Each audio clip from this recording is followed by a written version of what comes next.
Welcome back to my channel. हमने भी अपनी 500 क्वेश्चन आंसर की सीरीज़ शुरू कर रखी है जो कि सोशल साइंस की सीरीज़ है और एचटेट सीटेट हो या और भी कोई भी आपका टीचिंग एग्ज़ाम हो ये सभी में काम आएगी। मेनली अभी जो शुरू कर रखी है वो हमने टीजीटी सोशल साइंस की शुरू कर रखी है।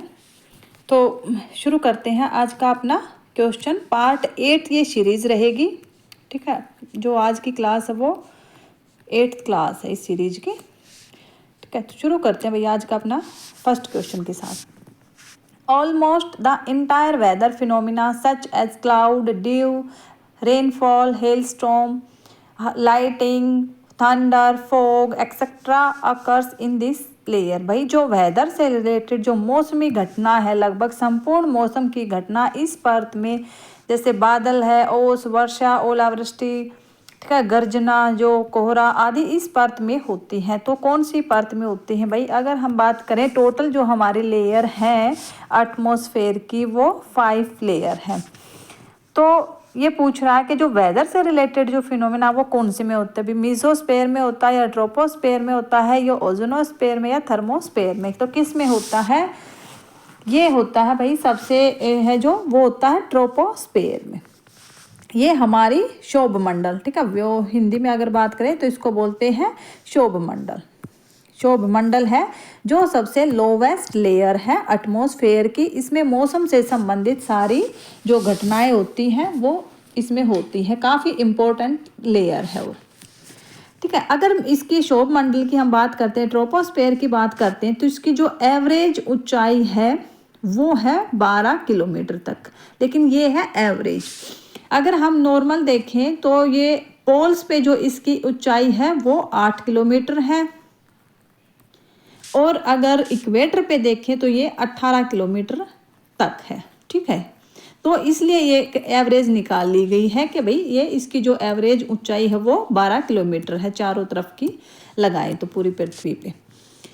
तो ट्रोपोस्फेयर। इसके बाद है जो मीजोस्फेयर। भाई इसके बाद वैसे इस लेयर के बाद तो है स्ट्रेटोस्फेयर, लेकिन क्वेश्चन में मीजोस्फेयर के बारे में बता रहे हो। इसके बाद है वैसे ट्रोपोस्फेयर के बाद है स्ट्रेटोस्फेयर, उसके बाद है मीजोस्फेयर, उसके बाद है थर्मोस्फेयर, उसके बाद है एक्सोस्फेयर। मतलब के 5 हमारे टोटल लेयर है एटमॉस्फेयर में।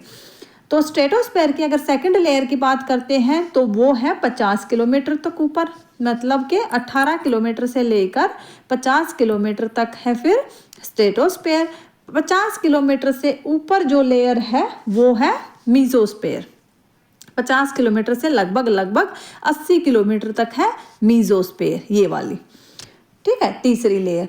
फिर 80 किलोमीटर से लेकर 400 किलोमीटर तक है थर्मोस्फेयर, ये है 80 से 400, ठीक है। इसके बाद है एक्सोस्फेयर। 400 किलोमीटर से आगे जो है वो है 5वीं लेयर, आउटर मोस्ट लेयर रहेगी वो है एक्सोस्फेयर।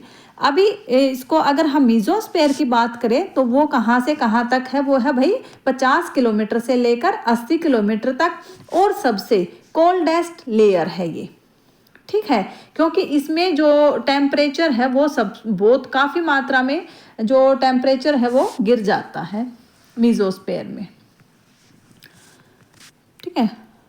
ओजोनोस्फेयर लेयर नहीं है, ओजोनोस्फेयर एक जोन है, ठीक है। ओजोनोस्फेयर एक जोन है जो कि पाया जाता है जिसमें कि बहुत काफ़ी मात्रा में मतलब कि जो रेडिएशन है ओजोन की एक लेयर है जो सूर्य की जो किरणें हैं उसको एब्जॉर्ब करती हैं, तो उस एरिया को ओजोनोस्फेयर बोला जाता है। वैसे स्पेशल ओजोनोस्फेयर कोई लेयर नहीं है। तो नेक्स्ट क्वेश्चन पे चलते हैं भाई अपना। तो इसका जो आंसर रहेगा भाई वो है troposphere. The gas having the highest proportion in air. भाई कौन सी गैस है जो सबसे ज़्यादा मात्रा में है हवा में? तो कार्बन डाइऑक्साइड है या ऑक्सीजन है या नाइट्रोजन है या हाइड्रोजन है? तो सबसे ज़्यादा मात्रा में है भाई नाइट्रोजन। इसका आंसर रहेगा नाइट्रोजन। कितनी मात्रा में है अगर हम बात करें तो वैसे तो है 70 अप्रोक्सीमेटली, तो पूछा जाए तो रहेगा 78%। एग्जैक्टली अगर पूछा जाए तो 78.8% रहेगा, ठीक है। ऑक्सीजन की अगर हम बात करें, ऑक्सीजन है 0.95%, अप्रोक्सीमेटली 21% के आसपास हमारी ऑक्सीजन है। ठीक है, इसके बाद कार्बन डाइऑक्साइड की बात करें तो ये रहेगी भाई, कार्बन डाइऑक्साइड है 0.036%, एग्जैक्ट फिगर पूछे जाते हैं इनके। ठीक है, हाइड्रोजन की बात करें तो ये रहेगी 0.00005%। याद रखना, इनके चारों के फिगर एग्जाम में पूछे जाते हैं। नेक्स्ट क्वेश्चन पे चलते हैं अपना। The difference between the maximum and minimum temperature recorded for a place during a period of 1 day is called. जो डिफरेंस है एक दिन की अवधि के दौरान किसी स्थान के लिए दर्ज किए गए अधिकतम और न्यूनतम तापमान के बीच के अंतर को क्या कहा जाता है? तो क्या कहा जाता है भाई? डेली मीन टेम्परेचर, डेली का जो औसत तापमान है वो बोला जाता है, या डेली एवरेज टेम्परेचर, या डायरनल टेम्परेचर रेंज बोला जाता है, या मीन मंथली टेम्परेचर बोला जाता है। तो जो डेली का टेम्परेचर का डिफरेंस जो निकाला जाता है भाई किसी भी स्थान के एक दिन का, उसको बोला जाता है डायरनल टेम्परेचर रेंज। मतलब कि डायरनल टेम्परेचर रेंज मतलब दैनिक तापमान सीमा उसको बोला जाता है। आंसर रहेगा 3। नेक्स्ट क्वेश्चन पे चलते हैं। Horizontal movement of the air is relatively more important है देन द वर्टिकल मूवमेंट से। The transfer of heat through horizontal movement of air is called. तो जो हॉरिजॉन्टल मूवमेंट है वो बोला गया है कि भाई वो ज़्यादा इम्पोर्टेंट है वर्टिकल मूवमेंट से हवा के। तो उस हीट को क्या बोला जाता है भाई जो ट्रांसफर की जाती है हॉरिजॉन्टल मूवमेंट में? ठीक है, तो उसको क्या बोला जाता है भाई? कंडक्शन बोला जाता है, या कन्वेक्शन बोला जाता है, या रेडिएशन, या एडवेक्शन। तो उसको क्या बोला जाता है भाई? जो हॉरिजॉन्टल मूवमेंट के जो हीट है, ठीक है, गर्मी का हस्तांतरण जो होता है क्षैतिज मूवमेंट में हवा के, तो उसको क्या बोला जाता है? चालन, संवहन, विकिरण या विज्ञापन। तो उसको बोला जाता है भाई एडवेक्शन। ठीक है, उसको एडवेक्शन बोला जाता है।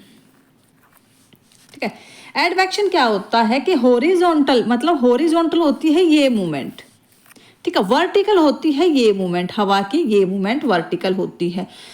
तो वो वर्टिकल मूवमेंट किसके द्वारा होती है भाई? वो होती है, उसको बोला जाता है कन्वेक्शन। अभी जैसे पूछा है हॉरिजॉन्टल, लेकिन वर्टिकल मूवमेंट में जो हीट हवा छोड़ती है उसको क्या बोला जाएगा भाई? उसको बोला जाएगा कन्वेक्शन। याद रखना ये भी। और कंडक्शन जो होता है वो हीट ट्रांसफर करती है वाइब्रेशन उसमें। ठीक है, वाइब्रेशनल जब मूवमेंट होती है तो उसमें होता है कंडक्शन। याद रखना इसमें। ठीक है, यही वर्ड है, जो वाइब्रेशन मूवमेंट होती है तब कंडक्शन होता है, जब वर्टिकल मूवमेंट होती है तब कन्वेक्शन होता है, और जब हॉरिजॉन्टल मूवमेंट में हीट ट्रांसफर होती है तो उसको एडवेक्शन बोला जाता है। तो इसका आंसर रहेगा 4th वाला। नेक्स्ट क्वेश्चन पे चलते हैं। Variation in duration of day and night are caused of primarily because. भाई जो दिन और रात की अवधि में भिन्नता है मुख्य रूप से किसके कारण होती है? मतलब कि दिन छोटे कभी दिन बड़े, तो जो ये वेरी करता रहता है जो दिन और रात के, तो ये किसकी वजह से होता है भाई? फर्स्ट है the axis of the earth is inclined. जो अर्थ का अक्ष है वो तिरछा है, या नेक्स्ट ऑप्शन एक सेकंड दिखा देती हूँ। The earth is revolving around the sun. भाई सन है के चारों तरफ जो अर्थ चक्कर लगा रही उसकी वजह से है, या द अर्थ इज स्पिरिकल है इन शेप में, जो अर्थ वो गोल है उसकी वजह से, या the earth is rotating at varying speed. तो किसकी वजह से रहेगा भाई? ये रहेगा द अर्थ इज इंक्लाइंड है। ठीक है, जो एक्सिस है अर्थ का वो क्या है? इंक्लाइंड। मतलब कि कितने पे है? अर्थ है जो हमारी वो ऐसे टिल्टेड है। कितने पे एक्सिस टिल्टेड है? और 23.5 डिग्री पे, 23.5 डिग्री पे टिल्टेड है, जो कि 66.5 डिग्री का क्या बनाती है? कोण बनाती है भाई। ठीक है, तो इसकी वजह से ही फिर क्या है कि जो सूर्य की किरणें हैं वो किसी जो लैटिट्यूड है, किसी लैटिट्यूड पे कम जा रहा है और कभी किसी लैटिट्यूड पे ज़्यादा जाती है। किसकी वजह से? टिल्टेशन की वजह से। ये याद रखना हमेशा, टिल्टेशन की वजह से सीधे है जो वो आधा पोर्शन है। नहीं तो वैसे क्या होना चाहिए भाई, जो अर्थ है वो आधा तो सूर्य के सामने रहती है ना हमेशा, लेकिन फिर भी क्या है भाई, कहीं पे फिर भी दिन छोटे हैं, कहीं पे दिन बड़े हैं, क्योंकि जो अर्थ है वो अपनी एक्सिस पे इंक्लाइंड है, मतलब कि वो टिल्टेड है। तो इसका आंसर क्या रहेगा? ऑप्शन 1। अगर इसके रिवॉल्विंग की बात करें तो जब सन अर्थ जब रिवॉल्विंग करती है, मतलब कि अपने ऑर्बिट पे जब चक्कर लगाती है, तो उसकी वजह से तो सीजन बनते हैं, याद रखना ये, ठीक है। और रोटेटिंग एट वेरिंग स्पीड से थोड़ी ना रोटेट कर रही है। अर्थ 24 घंटे में एक अपना चक्कर पूरा कर लेती है, ठीक है, 24 घंटे में एक चक्कर पूरा कर लेती है। तो उसकी वजह से फिर क्या होगा, उसकी वजह से दिन और रात की स्पीड चेंज नहीं है। इसने जो लिखा ना वेरिंग स्पीड, तो वो नहीं है यहाँ पे, इसलिए ये गलत हो जाता।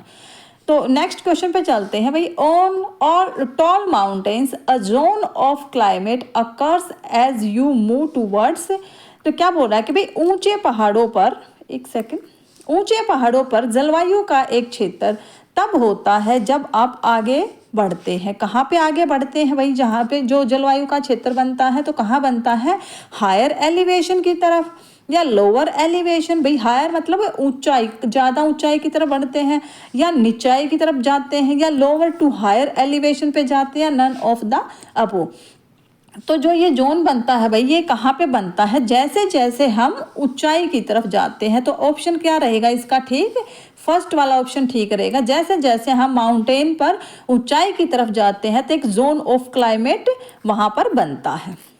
अपना नेक्स्ट क्वेश्चन पे चलते हैं। Seasonal temperature variation are caused by. जो सीजनल टेम्परेचर वेरिएशन भाई मौसमी तापमान में परिवर्तन। भाई मौसमी तापमान में परिवर्तन है कि भाई क्या है, गर्मी में तापमान क्या रहता है? टेम्परेचर ज़्यादा रहता है, सर्दी में कम रहता है, स्प्रिंग ऑटम में लगभग बराबर सा रहता है। तो ये किसकी वजह से होता है? तो किसकी वजह भाई? हॉरिजॉन्टल रेज ऑफ सन, या lower angle of the sun elevation, या vertical rays of the sun.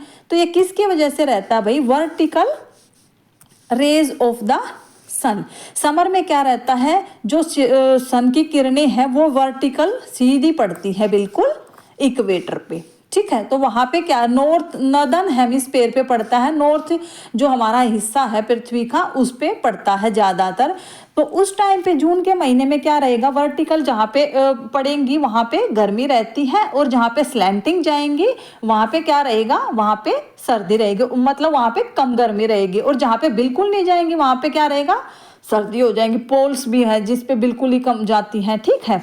तो वर्टिकल रेज का क्या पड़ता है भाई, मौसम पे, मौसमी जो तापमान का परिवर्तन है वो वर्टिकल रेज ऑफ सन के कारण होता है। सन की जो वर्टिकल, ऐसे वर्टिकल होते हैं भाई, ये सीधी किरणें, हॉरिजॉन्टल होती है ऐसे। तो जहाँ पर हमारे पृथ्वी है और यहाँ पर सन है, तो यहाँ पर ऐसे सीधी पड़ेगी ना किरणें इसकी, ठीक है। उसको किसी भी तरफ बना सकते हो तुम, ऐसे नहीं है कि भाई अगर यहाँ पे बनाया तो यहाँ पे भी तुम सन बना सकते हो, लेकिन क्या है कि ये सीधी किरणें होती है, वर्टिकल होती है सीधी किरणें, ठीक है। तो जो सूर्य की किरणें हैं वो वर्टिकल रेज होती हैं, ठीक है। नेक्स्ट क्वेश्चन पे चलते हैं। तो इसका आंसर रहेगा भाई थर्ड वाला। नेक्स्ट क्वेश्चन उस पे चलते हैं। टेम्परेचर टेम्परेचर इन्वर्जन क्या दिखाता भाई? टेम्परेचर व्युत्क्रमण, तापमान का जो व्युत्क्रमण है वो क्या दर्शाता है? देखो तापमान व्युत्क्रमण होता क्या है कि भाई जैसे जैसे हम ऊंचाई की तरफ जाते हैं हमारा टेम्परेचर कम होता जाता है। लगभग अगर हम बात करें तो 1000 मीटर पर 6.5 डिग्री टेम्परेचर कम हो जाता है। इसको क्या बोला जाता हो रही, इस प्रक्रिया को क्या बोला जाता है? इसको बोला जाता है नॉर्मल टेम्परेचर लैप्स, ठीक है। नॉर्मल लैप्स रेट बोला जाता है इसको, ठीक है, लैप्स रेट। टेम्परेचर का नॉर्मल लैप्स रेट इसको बोला जाता है कि 6.5 डिग्री कम हो जाता है 1000 मीटर की ऊंचाई पर, मतलब कि 1 किलोमीटर जब हम ऊंचाई की तरफ चलते हैं तो 6.5 डिग्री टेम्परेचर कम हो जाता है। तो ये क्या दर्शाता है भाई, कोल्डर एयर ओवरलाइंग, जो गर्म हवा के ऊपर क्या है, ठंडी हवा है, या ठंडी हवा के ऊपर गर्म हवा के ऊपर भाई मतलब ये क्या बोल रहा है कि गर्म हवा के ऊपर ठंडी है, या ठंडी के ऊपर गर्म है, या ठंडी के ऊपर ह्यूमिड एयर है, या इसमें से कोई भी नहीं। तो ये क्या दिखाता है भाई, जो ये दिखाता है जैसे हम ऊपर जाते हैं तो क्या होता है, ठंडी है, इसका मतलब क्या होता है कि भाई ये दिखाता है कि जो नीचे गर्म हवा है उसके ऊपर क्या है, ठंडी हवा है, कहीं ना कहीं ठंडी हवा आ जाती है, जिसकी वजह से ये टेम्परेचर को जो नॉर्मल लैप्स रेट है ये चलता है। तो ऑप्शन क्या रहेगा भाई, इसका ऑप्शन रहेगा फर्स्ट वाला। ठीक है, नेक्स्ट क्वेश्चन पे चलते हैं अपना। Places dominated by the high pressure tend to lack cloud cover and hence cover significant amount of sunshine, especially in, कहाँ पे होता है भाई, तो ये मतलब ये क्या बोल रहा है कि उच्च दबाव, एक मिनट हिंदी में इसको दिखा देती हूँ, उच्च दबाव वाले स्थानों में बादल छाए रहते हैं, इसलिए विशेष रूप से सूर्य के प्रकाश में महत्वपूर्ण मात्रा में धूप होती है। ठीक है, बादल छाए नहीं रहते भैया, लैक रहती, कमी रहती, बादलों की ना कमी रहती है। ठीक है, जिसकी वजह से जो सूर्य का प्रकाश है वो महत्वपूर्ण मात्रा में धूप देता है। तो ये किसकी कहाँ पे होता है भाई, ये मिड अक्षांश में है, एक सेकेंड, या कम अक्षांश में या उच्च अक्षांश में। तो ये कहाँ पे होता भाई, इसका ऑप्शन कोई भी नहीं रहेगा, क्योंकि ये कहीं नहीं होता, ये 0 डिग्री के उस पे रहेगा कि भाई 0 डिग्री में क्या रहता है कि सूर्य की रोशनी है, जो 0 डिग्री हमारा इक्वेटर है वहाँ पे रहता है कि भाई वहाँ पे बादल कम छाए रहते हैं, जिसकी वजह से सूर्य की जो गर्मी है वो डायरेक्ट आ पाती है। तो इसमें से ऑप्शन जो इसका रहेगा वो फोर्थ वाला हो जाएगा, उपरोक्त में से कोई भी नहीं। ठीक है, नेक्स्ट क्वेश्चन पे चलते हैं। The planetary winds that blow from the sub tropical high pressure belt to the equator are known as, भाई जो उपोष्ण कटिबंधीय उच्च दाब पट्टियों से भूमध्य रेखा तक बहने वाली ग्रहीय पवनों को किस रूप में जाना जाता है। तो प्लैनेटरी विंड की अगर हम बात करते हैं कि भाई वो हवाएं जो सेम डायरेक्शन में चलती हैं, ठीक है, थ्रू आउट द ईयर, पूरे साल, मतलब कि एक ही डायरेक्शन में चलती है, या तो ऐसे चल रही है या ऐसे चल रही है, उसको हम क्या बोलते हैं, उसको प्लैनेटरी विंड बोला जाता है। तो 3 तरह की प्लैनेटरी विंड होती है भाई, ट्रेड विंड होती हैं, ठीक है, वेस्टर्लीज होती हैं, मतलब कि पछुआ पवनें होती हैं, ट्रेड विंड व्यापारिक पवनें, पोलर विंड होती हैं ध्रुवीय हवाएं। ठीक है, ध्रुवीय हवाएं। तो ये 3 तरह की हवाएं होती हैं। तो इसमें पूछा गया है कि भाई जो सब ट्रॉपिकल हाई प्रेशर से, मतलब यहाँ पे अगर इक्वेटर है तो वो सब ट्रॉपिकल है भाई ये रीजन, तो उधर से ये बोल रहा है सब ट्रॉपिकल के हाई रीजन से और भूमध्य इक्वेटर की तरफ, मतलब इक्वेटर की तरफ मतलब क्या, भूमध्य रेखा की तरफ चलती हैं। तो वो कौन सी रहेंगी भाई, वेस्टर्लीज या डोल्ड्रम या पोलर विंड या ट्रेड विंड। तो वो कौन से रहेंगे भाई, ये होती है ट्रेड विंड, जो कि 30 डिग्री से नॉर्थ से भी और 30 डिग्री साउथ से भी भूमध्य रेखा की तरफ चलती हैं, और हमेशा ये इसी उसमें चलते हैं। ठीक है, तो क्या है ना कि हवाएं कैसे चलती, हवाओं का एक ट्रेंड है कि ये हमेशा हाई प्रेशर से लोअर प्रेशर की तरफ चलती है। ठीक है, तो जहाँ पर भी हाई प्रेशर, जहाँ पर भी इनको लो प्रेशर दिखा, वहीं से मतलब हाई प्रेशर से क्या आ जाएंगी, हवाएं उठ के लो प्रेशर की तरफ आ जाएंगी। तो यहाँ पे क्या है, यहाँ पे होता उच्च दाब, मतलब कि हाई प्रेशर बेल्ट है ये।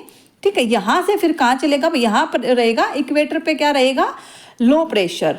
ठीक है, क्योंकि प्रेशर का और टेम्परेचर का अगर हम बात करें तो बिल्कुल इन्वर्ट, उल्टा रिलेशन है। जहाँ पे टेम्परेचर हाई रहेगा, यहाँ तो टेम्परेचर, सूर्य की गर्मी हमेशा पड़ती है ना इक्वेटर पे, तो यहाँ टेम्परेचर तो हमेशा हाई रहेगा। जब टेम्परेचर हाई रहेगा तो प्रेशर क्या बनेगा, लो प्रेशर बनेगा, मतलब हवा का जो दाब है वो कम बनेगा, वायु दाब कम होएगा यहाँ पे। तो हमेशा जो हवाएं हैं वो हाई प्रेशर से चलेंगी भाई, हाई प्रेशर फिर यहाँ पे रहेगा, यहाँ पे तो लो प्रेशर है।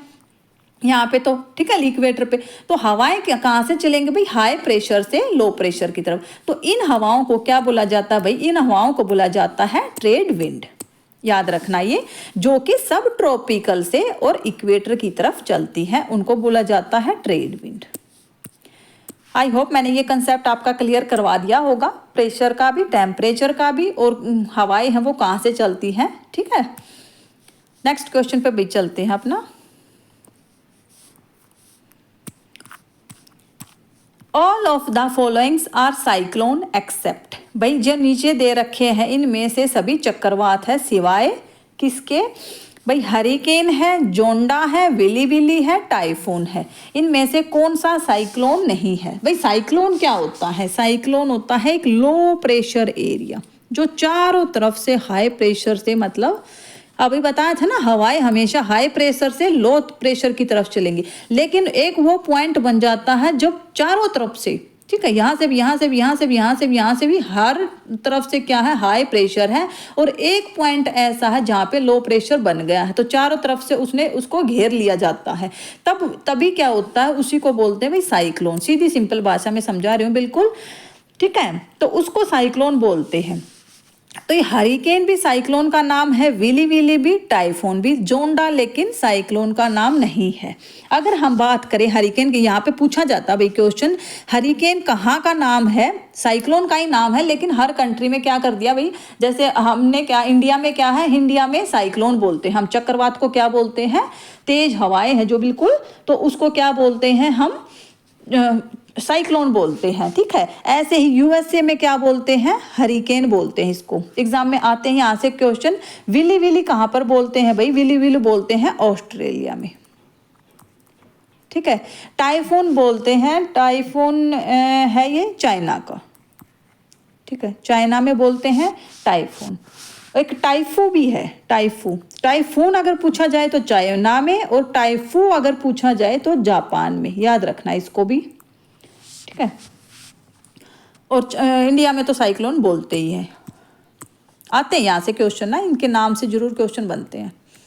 जेट स्ट्रीम है भाई, jet stream are usually found in, jet stream है जो वो काफ़ी तेज हवाएं जो हैं, एयर करंट का काफ़ी फास्ट फ्लोइंग एयर करंट जो रहता है, तो वो कहाँ पे पाया जाता है, लगभग वो पूछ रखा कहाँ पे भाई, स्ट्रेटोस्फीयर में पाया जाता है, या ट्रोपोस्फीयर में, या मेसोस्फीयर में, या एग्नोस्फीयर में। तो किस में पाया जाता है भाई, जो जेट स्ट्रीम है ना, ऐसे जो है हमारे टेम्परेचर की जो लेयर है बिल्कुल ट्रोपोपोज के पास पाया जाता है। जेट स्ट्रीम चलती है, यहाँ पे चलती है ये हवाएं। ठीक है, हॉरिजॉन्टल उसमें चलती हैं, लगभग वेस्ट से ईस्ट की तरफ इनकी क्या रहती है, मूवमेंट रहती है। हॉरिजॉन्टल मूवमेंट में वेस्ट से ईस्ट की तरफ मूवमेंट रहती है। स्पीड की अगर बात करें तो लगभग 160 से लेकर 480 किलोमीटर की स्पीड से ये चलती है, अगर पूछ लिया जाए तो। ठीक है, तो यहाँ पे ट्रोपोपोज नहीं दे रखा, तो ट्रोपोपोज किसका हिस्सा भी, ट्रोपोस्फेयर का जो ऊपरी पॉइंट है, स्ट्रेटोस्फेयर और ट्रोपोस्फेयर के जो बीच की पट्टी है उसको बोलते हैं ट्रोपोपोज, जो कि पड़ेगा भाई ट्रोपोस्फेयर में।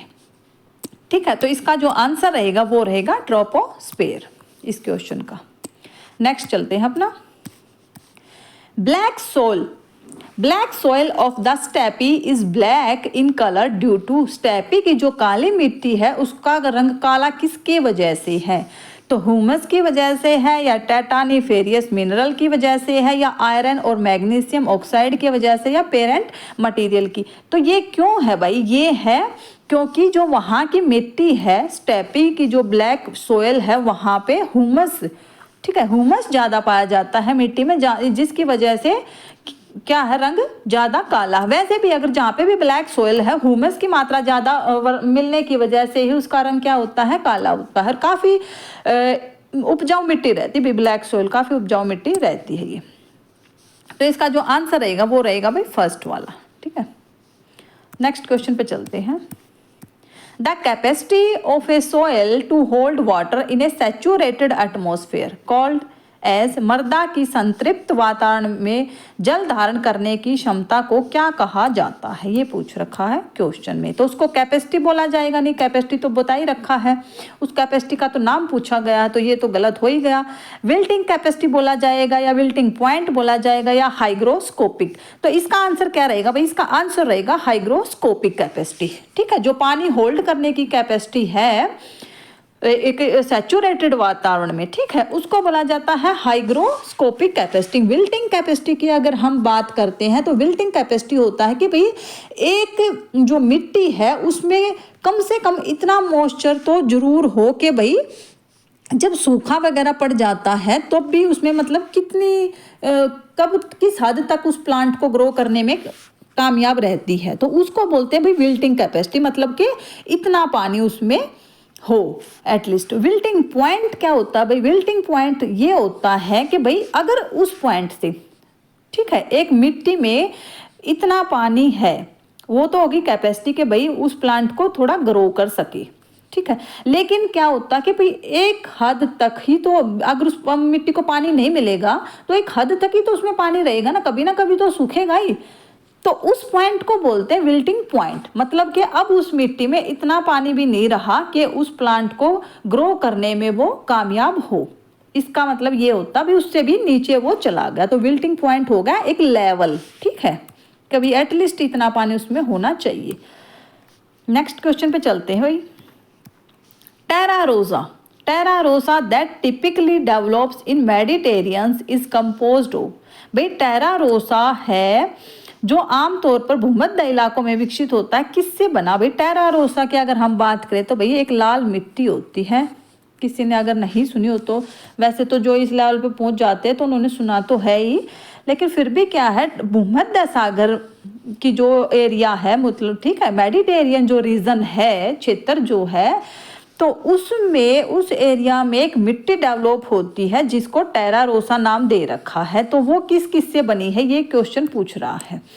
तो उसमें वो टिपिकली रेड मिट्टी के उसमें ही आती है, ठीक है, लाल मिट्टी है वो, जो हम अपनी यहाँ पे लाल मिट्टी बोल देते हैं, ऐसे वहाँ पे टेरा रोसा एक नाम दे दिया है, ठीक है।